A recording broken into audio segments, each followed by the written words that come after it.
एक अनोखी मुलाकात नई कहानी। एक बार की बात है, सोफिया ने कई अलग अलग देशों की यात्रा की और कई अलग अलग संस्कृतियों का अनुभव किया, लेकिन उसने कभी भी ऐसा आश्चर्यजनक कुछ नहीं देखा था जो वह देखने वाली थी। सोफिया को पहाड़ों के एक ऐसे गांव के बारे में पता चला जो अपने अनोखे रीति रिवाजों और मान्यताओं के लिए जाना जाता है। वह उत्सुक थी, इसीलिए उसने इसके बारे में और जानने के लिए गांव जाने का फैसला किया। जब सोफिया गांव में पहुंचती है तो यह देखकर चकित रह जाती है कि कितना सुंदर है। घर लकड़ी और पत्थरों के बने होते हैं और सड़कों पर चमकीले रंग के फूल लगे होते हैं। हवा स्वच्छ और ताजी है और लोग खुश और संतुष्ट लगते हैं। सोफिया ने देखा कि ज्यादातर गांव वालों ने धातु के बने गहने पहने हुए हैं। उसने पहले कभी नहीं देखा था। प्रत्येक टुकड़ा अलग अलग दिखता था, लेकिन ऐसा लगता था कि वे सभी एक मजबूत सामग्री से उन्होंने समझाया कि गहने गांव के इतिहास का एक विशेष हिस्सा थे और जिसने भी उन्हें पहना है वह बहुत भाग्यशाली रहा है। कहा जाता है कि आभूषण बनाने में प्रयुक्त धातु में विशेष गुण होते हैं।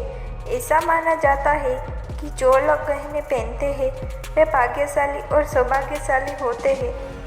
सोफिया गहनों के बारे में उत्सुक थी, इसीलिए उसने ग्रामीणों के एक समूह से उनके बारे में पूछा। उन्होंने समझाया कि गांव के इतिहास का एक विशेष हिस्सा थे, जिसने भी उन्हें पहने वह बहुत भाग्यशाली रहा। सोफिया कहानी से बहुत प्रभावित हुई और पूछा कि क्या वह अपने साथ कुछ धातु ले जा सकती है। सेलाटिया सहमत हो गया, लेकिन उसने चेतावनी दी, धातु केवल उन लोगों द्वारा उपयोग की जानी जाती है इसके हकदार थे। सोफिया अगले कुछ दिनों में गांव और उसके लोगों के बारे में और जान जाती है। उसने पहली बार देखा कि कैसे मेटल ने उसकी मदद की थी और ग्रामीणों की दया और उदारता से प्रभावित हुई। जब सोफिया गांव छोड़कर घर लौटी तो उसने कुछ अलग ही लगा, क्योंकि उसने वास्तव में कुछ खास देखा था। वह जानती थी कि वह इसे कभी नहीं भूल पाएंगी। जिस दिन ने सोफिया को धातु के बारे में पता चला, वह इसकी शक्ति और सुंदरता को दूसरों के साथ साझा करने के लिए दृढ़ संकल्पित हो गई। वह इसे गर्व के साथ पहनती है और इसने गांव और इसके लोगों को खास बनाने में मदद की है।